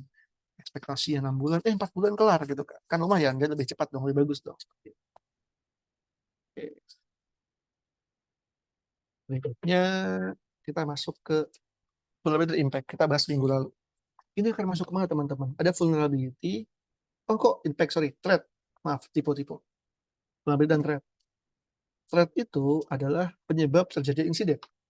Apa yang menyebabkan insiden? Atau resiko? Apa penyebab resiko itu? Hal-hal yang menyebabkan resiko terjadi. Dan vulnerability itu adalah suatu celah, suatu kelemahan pada suatu aset atau services yang bisa dieksploitasi oleh threat ini. Gitu. Ini contohnya ada di ISO 2005, nggak cuma ini, banyak, ada beberapa halaman. Kalau saya kopas semua akan penuh dengan print screen nanti, jadi ini contoh-contohnya aja. Ini adalah, jadi dua inilah yang kita bisa gunakan untuk mengidentifikasi resiko. Seperti itu. Kebayang ya di sini ya. Dan contoh resikonya apa teman-teman? Saya contohkan lagi di COVID for Risk. Ada contoh resiko negatif dan resiko positif seperti itu. Ini contohnya program investment expertise yang tadi kita jelaskan di awal ya. Contohnya misalnya tentang kompetensi pegawai. Susahnya merekrut tim IT yang proper seperti itu. Kemudian mismatch IT related skills. Jadi maksudnya adalah kebutuhannya adalah Nah, skill set ini, skill set tentang security, tapi person IT-nya nggak paham tentang security atau kurang paham, seperti itu. Mismatch dong. IT investment misalnya. Ini kesalahan pengembangan aplikasi, kebutuhan bisnisnya A, kita bikin aplikasi B. Tadi kami misalnya di auditor ini kejadian juga. Jadi kita kebutuhan kita bukan nature dari penugasan audit kita itu beragam, nggak bisa standarisasi dengan mudah gitu kan, susah distandarisasi. Terus kita malah investasi berupa software audit di mana menstandarisasi sangat rigid dalam tahapan-tahapan audit. Mungkin kalau Bu Lucy paham semacam Teammate atau Eramba atau Pentana gitu-gitulah, terus seperti itu. Tapi kita nggak butuh sebagai auditor. Kita bukan itu yang kita butuhkan duluan. Kita butuh untuk meningkatkan skill dulu. Ngapain invest di situ gitu kan? Sehingga kesalahan investment di sini. Investment IT kita akuisisi purchase suatu aplikasi, tapi kita nggak butuh aplikasi itu seperti itu. Kemudian misalnya risiko project budgetnya itu melebihi project, misalnya dan seterusnya gitu ya. Ini contoh statement ya. Ini nggak cuma ini, tentu saja ada banyak contoh resiko yang teman-teman bisa gunakan. Googling juga bisa gitu. Bisa di googling, banyak lah contoh resiko statement seperti itu. Jadi kembali ke yang tadi, risk identification adalah mengidentifikasi daftar resiko yang mungkin muncul, yang mengganggu pencapaian tujuan atau mengganggu layanan IT. Nah, ini yang request dari Pak Halim dan Bu Lucy ini. Contoh template-nya gimana yang bisa digunakan? Nah, ini kita menggunakan yang berlaku di Bappenas seperti itu. Tempat lain mungkin berbeda, ya nggak masalah juga, approach-nya berbeda. Jadi ini berlaku diatur di Juklak Sesmen Bappenas nomor 318 seperti itu. Jadi ini ntar Excel-nya saya kasihkan ya ke Pak Halim, dan Pak Halim mohon bisa di-share ke mahasiswa, ke teman-teman. Untuk risk identification seperti ini teman-teman. Misalnya pertama tentang layanan IT misalnya. Tujuannya adalah tentu saja menghasilkan layanan IT yang membantu pelaksanaan probis. Ya, contohnya seperti itulah. Atau apapun lah contohnya. Utamanya. Ini nggak terlalu penting karena nggak highly relate pada ini. Tapi mungkin risiko ini yang mengganggu tujuan ya bisa aja. Jadi layanan IT yang mengganggu pelaksanaan probis. Atau kita bisa dari visi misi atau renstra atau dokumen lain yang bisa men-state tujuan dari IT. Fokus pada operation atau untuk inovasi, pasti approach-nya berbeda gitu ya. Kemudian probis atau kategori di sini, kategori risikonya apa? Tadi contohnya tadi kan ada kategori tentang IT investment, ada tentang IT project, ada tentang software atau tentang malware atau tentang infrastructure dan seterusnya. Ini tentang kategorinya tadi ya. Contoh misalnya software development kategorinya. Risk statement-nya apa? Scope creep. Scope creep itu, risk statement kelihatan resiko ya. Risk statement-nya apa? Scope creep. Scope creep itulah scope dari project itu yang melebar terus-menerus.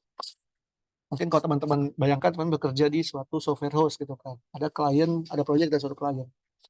Coba dong minta aplikasi suatu sistem yang bisa membuat bisa untuk modul A. Bikin modul A. Oh ternyata nggak gini modulnya, ada A dan B sekaligus. Bikin A dan B. Oh, agak kesini lagi, tambahan modulnya lagi. Terusan direvisi terus. Itu kan jadi skopnya berkembang terus. Itu nggak ideal. Waktu kita terbuang jadinya. Resource kita terbuang juga, resource developer kita. Gitu. Ini statementnya scope creep tadi. Risk owner-nya tentu saja head of IT. Kenapa? Karena ada istilah kalau di tempat kami adalah perjanjian kinerja namanya, atau penetapan kinerja. Jadi kayak ketika misalnya suatu orang pejabat dilantik, itu akan tanda tangan suatu dokumen kayak suatu apa istilahnya ya, suatu mungkin fakta integritas lah mungkin ya, atau perjanjian dengan bosnya yang mengatakan bahwa saya dikasih KPI ini target sekian, dan apabila saya gagal saya siap menerima hukuman atau punishment atau reward juga gitu kan kira-kira. Yang tanda tangan adalah head of IT-nya, pimpinan divisi IT. Sehingga kejadian risiko ini tentu saja yang tanggung jawab adalah head of IT-nya. Gitu ya. Kebayang ya di sini ya. Penyebabnya apa? Scope creep tadi. Misalnya proses requirement engineering-nya, rekayasa kebutuhannya nggak optimal. Kurangnya pemahaman dari bisnis proses pada bisnis analisnya. Bisnis analisnya mungkin masih magang misalnya. Nggak paham progres organisasi seperti apa. Seperti itu.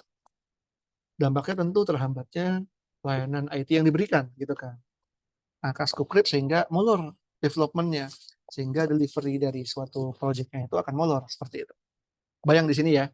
Ini contoh aja, contoh satu contoh tadi teman-teman bisa identifikasi lagi contoh lain sesuai dengan case tadi teman-teman tadi ya, yang tentang blackout ya tentu agak berkaitan dengan infrastruktur, yang tentang bridge mungkin berkaitan dengan SOP mungkin barangkali, atau tentang aplikasi, yang tentang PDN mungkin cenderung ke infrastruktur ya, atau ke SOP atau ke organization gitu ya.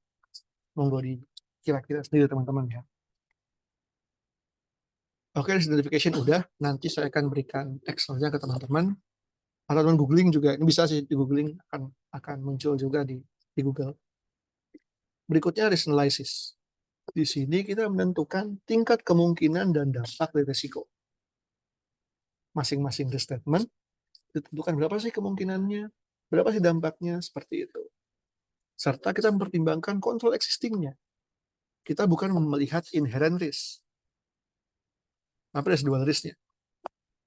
Kalau misalnya risiko tentang mati lampu tadi, kita udah mempertimbangkan kontrol existing.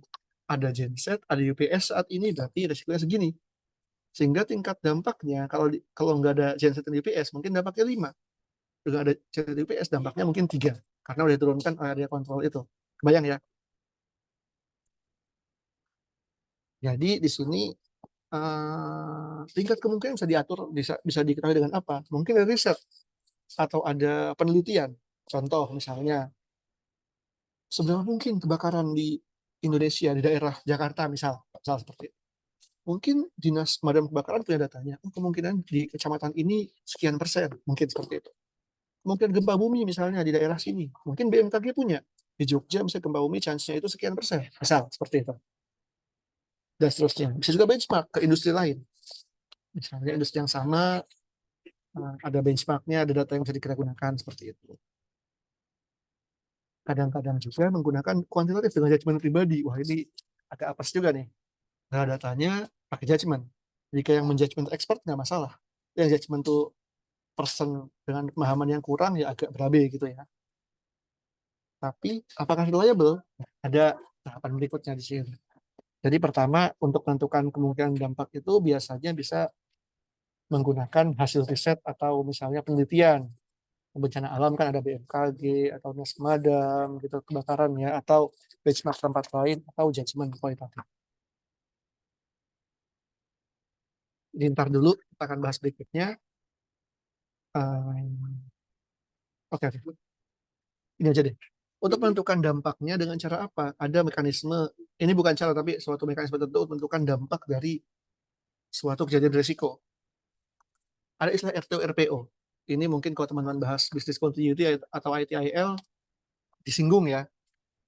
RTO, recovery time objective, RPO, recovery point objective.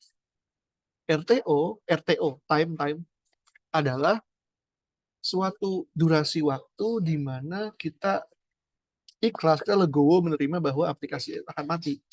Deadline seperti apa? Misalnya gini, ada error saat ini, jam berapa sekarang? Jam 4.30 misalnya.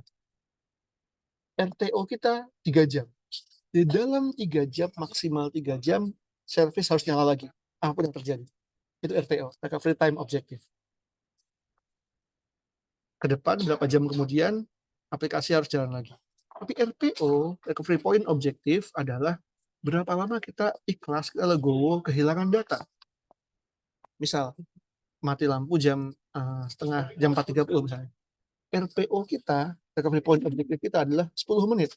Berarti kita siap kehilangan data 10 menit. Jadi harusnya backup terakhir adalah 4.30 dikurang 10 menit. Backup terakhir 4.20 harusnya. Sehingga jika RPO 10 menit, frekuensi backupnya harus 10 menit sekali. Karena kalau bisa backup 20 menit sekali atau sejam sekali, ketika mati sekarang, data terakhir ke backup adalah setengah jam, jam 4. berarti kita handle setengah jam. Sementara RPO kita 10 menit. Nggak boleh dong. Jadi backupnya sesuai dengan RPO. Gitu filosofinya. Ini adalah suatu approach kita menentukan tingkat kritikalitas dari aplikasi atau services gitu kan. Ada error di sini, service ini mati, berapa dampaknya? Kita lihat RPO-nya, seberapa kritikal dari aplikasi atau service itu. Seperti itu. Oke, berikutnya kita di sini melihat untuk menentukan analisis ini, formnya seperti apa teman-teman? Ini kita gunakan form yang biasa digunakan dari di Bappenas. Ini sama kayak tadi, risk statement, risk owner, kemungkinan dampak, dan kemungkinan terjadi, dampak terjadi. Penyebabnya apa? Dampaknya apa? Tingkat kemungkinan dan dampak. Ini adalah angka. Angka dari mana? Angka dari sini. 4, 3, 2, 1 gitu kan. Oh, kemungkinannya besar, kemungkinannya 4. Misalnya, dampaknya 2 misalnya. Sehingga tinggal masukkan di sini. Kemungkinan 4, dampaknya 2. Ini skornya 6 kali 7. Kenapa kali? Karena di kami pakai approach perkalian. Ada yang penjumlahan juga, ada yang dengan judgement, itu monggo saja gitu kan. Jadi dari sini kita bisa tentukan berapa skornya, tingkat resikonya. Status resikonya di mana, status resiko di sini. Kemungkinannya 4, dampaknya 2, berarti kuning. Mungkin desirable atau medium, whatever lah namanya ya, seperti itu. Dan status resiko diterima atau ditolak, dimitigasi atau enggak, seperti itu. Oh sorry, tinggi rendah sedangnya. Oh saya lupa sih. Resikonya tadi 5 misalnya, katastrofik tinggi. Kemudian 4 misalnya tadi apa saya lupa. Unacceptable gitu, seperti itu. Oke. Ini berarti pakai tabel yang tadi seperti itu ya. Ini cukup jelas ya. Once teman-teman sudah mengestablish formula yang tadi, kriteria kemungkinan dampak yang akan ditugas di minggu depan ya, ini akan mudah. Jadi tinggal memberikan judgement, oh ini kemungkinannya 3. Kemungkinan sekian kali setahun, sehingga kemungkinan 3 atau 2. Dampaknya kerugian 500 juta misalnya. Oh ini dampaknya 1, misalnya seterusnya. Tinggal dikalikan, ini kan dimasukkan status risikonya. Seperti itu. Nah, mungkin Pak Halim atau Bu Lucy nanya, Pak Iqbal, kalau misalnya kita nggak tahu tingkat kemungkinan dampaknya seperti apa, kita nggak punya best practice atau nggak punya data historik, gimana saya tahu kemungkinan mati lampu berapa kemungkinannya, dampaknya berapa? Nah, inilah ada namanya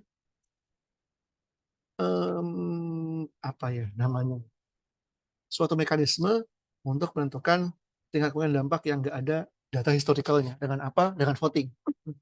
Agak receh, tapi emang itu terjadi gitu. Di kami nggak seperti itu. Misal yang ikut rapat dari tentang risk management itu 10 orang. 10 orang. Mungkin 5, mungkin 3, terserah. Sekelompok teman-teman kan mungkin 6 orang ya. Mungkin 6 orang bisa jadi seperti itu. Risiko 1, misalnya masing-masing silahkan berikan 1-5 seperti itu ya.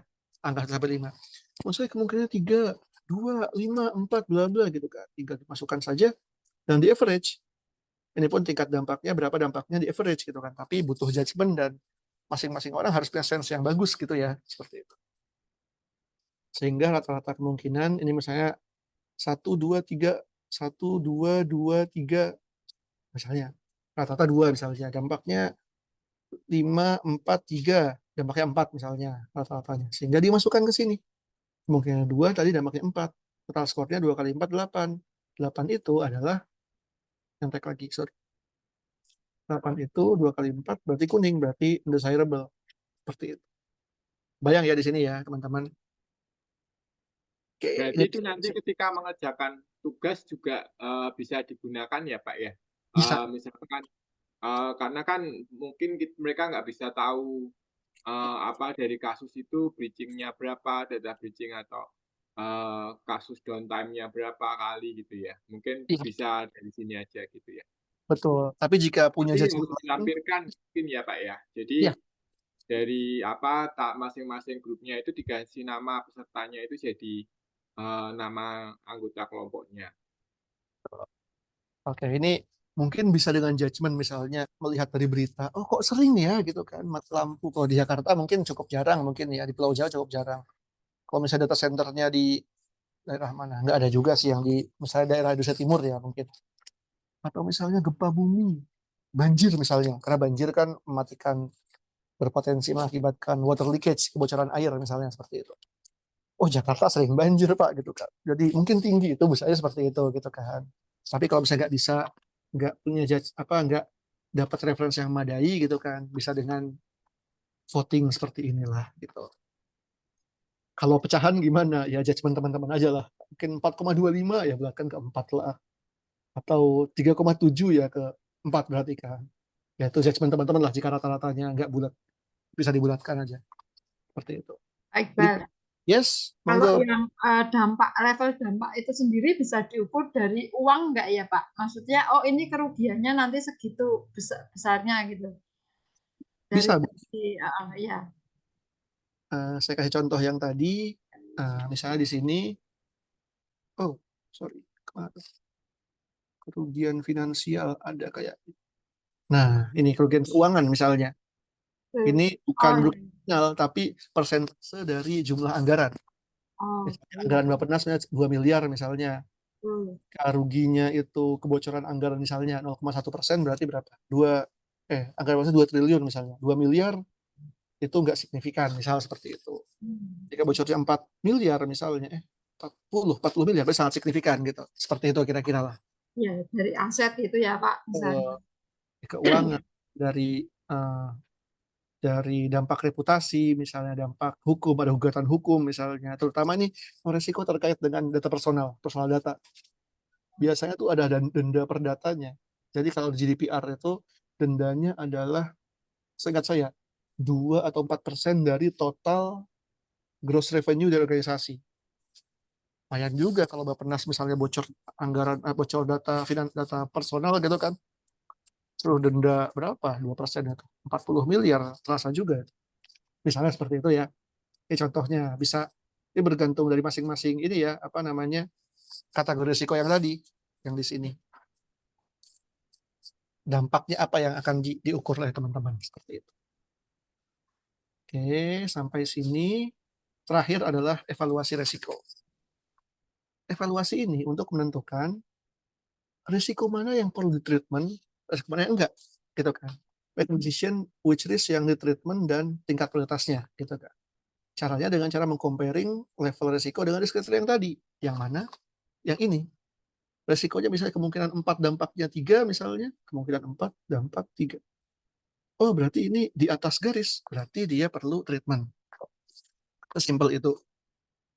Kemudian prioritasi ya, ini kan prioritas treatment implementation. Jadi kan budget kita terbatas, SDM kita terbatas, waktu terbatas, dan seterusnya. Tentu ada prioritasnya kan, ini lebih duluan, ini lebih belakangan gitu kan. Dari mana?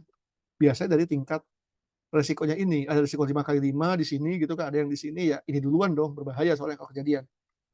Yang sini dan di sini misalnya 9 sama 8, kayak 9 duluan deh, misalnya seperti itu, dan seterusnya. Jadi mana yang perlu treatment dan urutan-urutannya atau prioritasnya seperti itu. Oke, seperti ini risk assessment saya buat dengan cukup mudah, mungkin karena setengah semester lalu udah diulas oleh Bu Lucy dan Pak Halim ya. Ini cuma mereview saja. Terakhir, jangan lupa, minggu 12, minggu depan ada tugas. Minggu 13 juga ada teman-teman. Jadi saya bilang sekarang biar siap-siap ya teman-teman. Jadi teman-teman di 2 minggu lagi, tolong identifikasi resiko, 5 resiko aja yang terkait dengan case study. Tentang blackout kah, tentang breach BPJS atau Topet kah, tentang ransomware kah, atau tentang CrowdStrike kah, dan seterusnya. Identifikasi 5 resiko terkait itu, lakukan analisis dan evaluasi kayak tadi, berdasarkan kriteria yang udah disusun sebelumnya. Jadi tentu saja sudah barang tentu, jika teman-teman pengen melakukan this assessment, teman-teman harus membuat ini dulu, gitu ya. Karena kita nggak buat ini tentu saja. Karena kita nggak mungkin menentukan tingkat resiko dan dampak, tingkat kemungkinan dampak jika ininya nggak ada. Gitu ya. Jadi ini adalah prasyarat untuk membuat yang bagian berikutnya. Yang bagian ini. Suatu sequence. Jadi tentu saja di minggu 13 teman-teman nggak cuma maparin ini, tapi juga kriteria risiko yang tadi. Jadi memaparkan 2 bagian. Gitu ya teman-teman ya. Tapi 2 minggu lagi, masih lama, jangan khawatir. 5 risiko, kebanyakan nggak ya Bu Lucy ya? Pak Halim, Bu Lucy, apakah 3 aja atau 5, Pak. Enggak, Pak. cukup ya? Oke, kita cukup komprehensif. Nanti bagian berikutnya udah kebayang teman-teman ya. minggu 14 tentu tugasnya adalah risk treatment ya. Jadi siap-siap nanti setelah kita bahas tentang risk treatment, teman-teman silakan mengidentifikasi dan membuat paparannya dan presentasi di minggu 14 seperti itu. Oke. Mungkin cukup sekian teman-teman, Bu Lucy, Pak Halim. Jika ada yang mau ditanyakan tentang tugasnya terutama atau bagian yang kurang jelas, monggo. Sebelum nanti saya tanya minggu depan. Atau Pak Halim, Bu Lucy yang nanya, silakan. Anybody, teman-teman? Ada yang mau diskusi atau mau ditanyakan? Mari. Yo, silakan. Oh, Iya. ada pertanyaan Mbak ke Pak Yo, Elva. silakan. Pak. Mari. Mari kelompok Elva, Feby, Aurelita. Maaf Pak, mau nanya untuk yang tugasnya itu dibuatnya dalam bentuk Word atau PPT ya? PowerPoint aja ya. Oke. Terima kasih Pak. Ntar saya kirimkan slide saya ke Pak Halim. Sorry, minggu lalu saya lupa kirim Pak Halim. Ntar sekaligus ya dua slide sama Excel presentasinya. Excel registernya. Ntar buat minggu Yang tadi itu Pak, yang kalau ada yang dari PPN itu tadi juga Pak, yang dari Bappenas itu. Boleh. Ntar referensinya ya peraturan-peraturan saya bisa share. Tapi kalau yang ini yang COVID for Risk kayaknya ada license-nya, saya nggak bisa share ya. Teman-teman bisa googling aja. Oh iya. Kalau itu kayaknya ada beberapa yang bisa Pak. Oh, saya lebih jago tuh Pak, mungkin cari yang bajakan kayaknya ada di internet lah bisa. Iya. Sama ISO 31010 itu banyak bajakannya. Saya juga bajakan dapatnya sama 27005 juga itu banyak di internet. Yang peraturan saya akan share ke Pak Halim ya. Boleh kalau peraturan per menteri gitu-gitu biar mereka juga paham. Oke, sip. Teman-teman ada lagi yang mau ditanyakan? Yuk, siapa yuk? Yo, ada. Mau tanya enggak?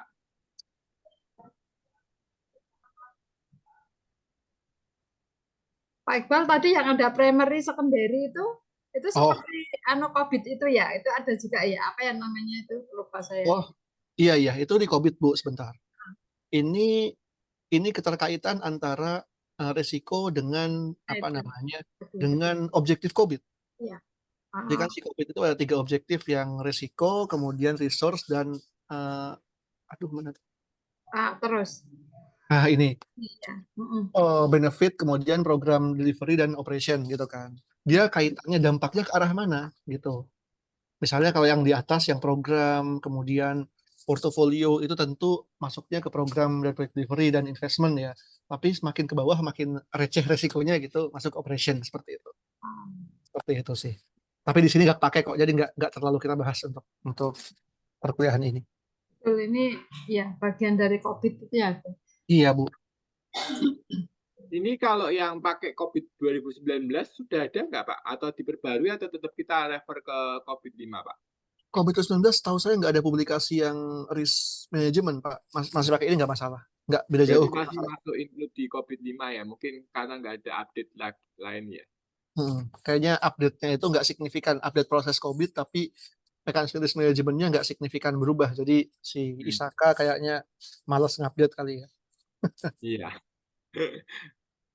Oke, anybody? Ada yang mau nanya lagi? Kayaknya udah mau habis waktunya. Ya, ada yang mau tanyakan? Monggo. Kalau ada. Ya loh, ini sudah sampai ke template, nanti setelah ya mungkin nanti terus jadi dokumen ya Pak Iqbal ya, dikumpul-kumpulkan. Ini kan belum menarasikan kan ya Pak? Belum. Masih sesuai dengan tabel aja kan ya? Iya. Yang di sini masih tabel aja, kategori risiko, cuma list aja gitu kan. Mungkin di presentasi kategori risiko A, B, C gitu kan, satu slide gitu kan. Tingkat kemungkinan dampak, bikin tabel-tabel seperti ini. Terus kemudian risk level acceptance bikin seperti ini, tapi dengan format yang berbeda. Mungkin ada reference lain yang nggak perkalian, tapi penjumlahan misalnya, atau dengan cara lain seperti itu. Yang untuk minggu depannya, ini bikin tabel ini. Tabel 1, risk identifikasi, analisis, dan evaluasi. Evaluasinya di sini aja, paling di sebelah kanan nanti mana yang kita accept, mana yang enggak gitu kan. Seperti itu. Yang evaluasi itu hanya accept atau tidak gitu Pak? Atau ada yang pilihannya? Dan prioritas. Kan kalau evaluasi itu adalah mana yang butuh treatment dan prioritasnya. Jadi Oh, gitu accepted aja. atau enggak, accepted itu kan dari ini ya, dari sini, mana yang di accept, mana yang enggak gitu kan, dan prioritasnya, oh ini duluan ditindaklanjuti, ini belakangan, ini urutan kedua, ini urutan ketiga, misalnya seperti itu, gitu aja. Oh ya. Kadang-kadang kita nggak butuh-butuh amat juga seperti itu, karena ya udah, kadang kalau ngomong ke bos ya, semuanya eksekusi Mas Iqbal gitu, ya udah, nggak pakai urutan-urutan, langsung semua disikat gitu kan.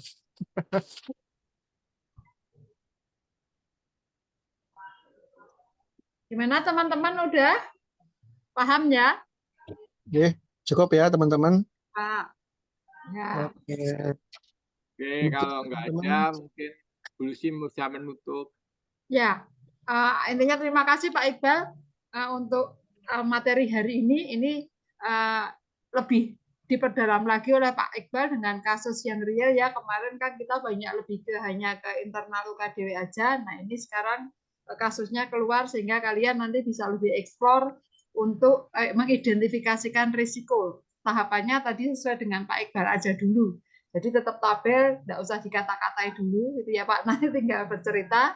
Selanjutnya nanti di risk assessment-nya itu sendiri itu juga itu minggu ke-13. Nah, nanti selanjutnya mungkin akan ada apa gitu ya Pak ya untuk menjadi sebuah dokumen di risk management itu sendiri. Baik, kalau nggak ada pertanyaan kita akhiri aja untuk pertemuan hari ini. Kita bertemu lagi minggu depan. Selamat sore. Terima kasih Pak Iqbal. Terima kasih Pak Iqbal. Thank you Bu Lucy, thank you. Mari ya. Saya live ya teman-teman, Pak Halim.